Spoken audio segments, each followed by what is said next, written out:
मेरा नाम रोहित आनंद है और जो कहानी मैं आपको सुनाने जा रहा हूं वह कोई साधारण कहानी नहीं है। यह एक ऐसा अनुभव है जिसने मेरी जिंदगी को हमेशा के लिए बदल दिया। यह घटना उन दिनों की है जब मैं एक विश्वविद्यालय में पढ़ता था और गहरी रातों में रहस्यमय और अजीब चीजों की तलाश में रहता था। मैं अंधविश्वास और तंत्र मंत्र में यकीन नहीं करता था, लेकिन जो कुछ मैंने देखा और महसूस किया उसने मेरी सोच को पूरी तरह से बदल दिया। यह गर्मियों की बात है जब मेरे कुछ दोस्तों ने तंत्र मंत्र और काली साधना के बारे में बातें की थीं। हमें इस तरह की चीजों में बहुत दिलचस्पी थी और एक दिन हमने तय किया कि हम खुद किसी पुरानी और सुनसान जगह पर जाकर काली साधना करेंगे। हमें इस बात का कोई अंदाजा नहीं था कि यह कितना खतरनाक हो सकता है।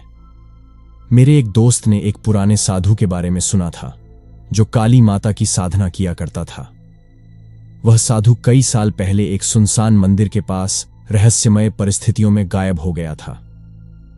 उस मंदिर को अब लोग छोड़ चुके थे और वहां जाने की हिम्मत कोई नहीं करता था। मेरे दोस्तों ने सोचा कि अगर हम वहां जाकर साधना करेंगे तो कुछ दिलचस्प और अद्भुत हो सकता है। हमने आधी रात को जाने का फैसला किया। मैंने अपने साथ कुछ धूप, काले कपड़े और एक तंत्र मंत्र की किताब रखी। मेरे मन में हल्का डर था, लेकिन उत्सुकता उससे कहीं ज्यादा थी। हम 4 लोग थे, मैं, राहुल, सिद्धार्थ और कैक किरण। हम सब मोटरसाइकिल पर उस सुनसान मंदिर की ओर निकल पड़े। रास्ते में अजीब सी शांति थी। हमारे आसपास घना जंगल था और एक अजीब सी ठंडक महसूस हो रही थी, जैसे हमें कोई देख रहा हो। लेकिन हम अपनी यात्रा में अडिग थे और बिना किसी डर के आगे बढ़ रहे थे। मंदिर का दृश्य देखकर मेरी रीढ़ में ठंडक दौड़ गई। यह एक छोटा टूटा हुआ मंदिर था जिसके चारों ओर घना जंगल था। मंदिर के चारों ओर पेड़ ऐसे थे जैसे वे किसी अज्ञात शक्ति से झुके हुए हों। मंदिर की छत टूट चुकी थी और अंदर का वातावरण पूरी तरह से अंधकारमय था। हमने मंदिर के अंदर जाकर एक छोटे से स्थान पर बैठकर साधना शुरू की। हमने धूप जलाई और किताब में लिखे कुछ मंत्र पढ़ने शुरू किए। शुरुआत में सब कुछ सामान्य लग रहा था, लेकिन जैसे जैसे मंत्र पढ़ते गए हमें महसूस होने लगा कि वातावरण में कुछ बदलाव हो रहा है। हवा अचानक ठंडी हो गई और ऐसा लगने लगा जैसे कोई अदृश्य शक्ति हमारे आसपास घूम रही हो। जब मैंने मंत्र पढ़ते पढ़ते आंखें खोलीं तो देखा कि चारों ओर धुआं घना हो गया था। मेरी नजर राहुल पर पड़ी जो मंत्र पढ़ते पढ़ते अचानक चुप हो गया था। उसके चेहरे पर डर और बेचैनी साफ दिख रही थी। उसने अचानक मेरी ओर देखा और कहा, रोहित, हमें यहां से तुरंत चलना चाहिए। मुझे कुछ ठीक नहीं लग रहा। मैंने उसे शांत करने की कोशिश की, लेकिन तभी मैंने महसूस किया कि मेरे शरीर में एक अजीब सी सिहरन दौड़ गई।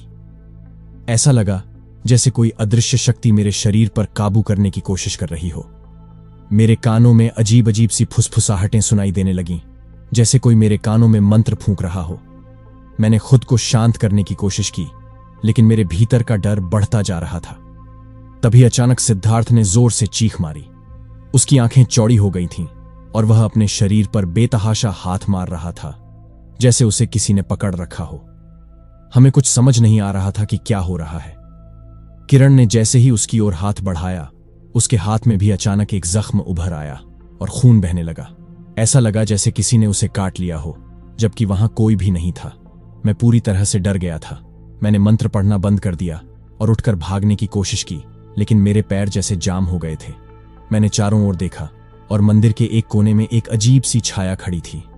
वह छाया धीरे धीरे मेरी ओर बढ़ रही थी। उसकी आंखें चमक रही थीं और उसके हाथों में कुछ था, शायद एक त्रिशूल। मैं चीखना चाहता था, लेकिन मेरी आवाज गले में अटक गई। उस छाया ने जैसे ही मेरे पास आना शुरू किया, हवा में एक भयानक गंध फैल गई। मुझे लगा कि मैं अब मरने वाला हूं। तभी किरण ने मुझे जोर से खींचा और हम चारों जैसे तैसे वहां से भागने लगे। मंदिर से बाहर निकलते ही हम सबने महसूस किया कि हमारे शरीर भारी हो गए थे, जैसे किसी ने हमें एक बहुत बड़े बोझ से बांध रखा हो। उस रात के बाद से मेरी जिंदगी कभी पहले जैसी नहीं रही। हम सब उस भयानक अनुभव से बुरी तरह प्रभावित हुए थे। सिद्धार्थ और राहुल मानसिक रूप से टूट चुके थे और उन्हें 1 साल तक इलाज करवाना पड़ा। मुझे अब भी कभी कभी रातों में वे फुसफुसाहटें सुनाई देती हैं और जब भी मैं अंधेरे में होता हूं मुझे वह छाया दिखाई देती है। उस रात की काली साधना ने मेरी जिंदगी में एक ऐसा डर भर दिया जिसे मैं कभी भुला नहीं सकता।